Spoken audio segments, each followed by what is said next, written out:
YS జగన్కు వస్తున్న ప్రజాదరణ చూసి చంద్రబాబు సర్కార్ జీర్ణించుకోలేకపోతోందన్నారు మాజీ మంత్రి ఉషశ్రీ చరణ్.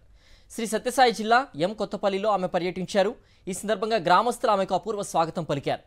జగన్ ఎక్కడికి వెళ్ళినా ప్రజలు తండోపతండాలుగా తరలి వస్తున్నారని ఉషశ్రీ చరణ్ చెప్పారు. ఈ పరిణామం కూటమి నేతల గుండెల్లో గుబులు రేపుతోందన్నారు.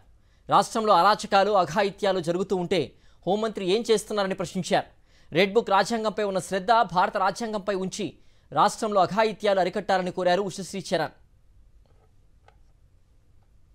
అనిత గారిని ఒకే మాట మాట్లాడుతున్నాను. ఎప్పుడు చూసినా కూడా మీకు దయచేసి గుర్తుపెట్టుకోండి, మీరు రూలింగ్లో ఉన్నారు. ప్రజలందరూ కూడా మీకు హయ్యెస్ట్ మెజారిటీ ఇచ్చినారు.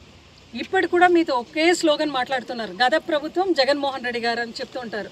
జగన్మోహన్ రెడ్డి గారి పైన ఎప్పుడు కూడా మీ ఏడుపు ఎందుకు అని అడుగుతున్నాను. నువ్వు హోమ్ మినిస్టర్గా సక్రమంగా నీ పని ఏంది, నీ డ్యూటీ ఏంది? మహిళలకు రక్షణ కలిగించాలి, మహిళ దాన ప్రాణం మనకు రక్షణ కలిగించాలి.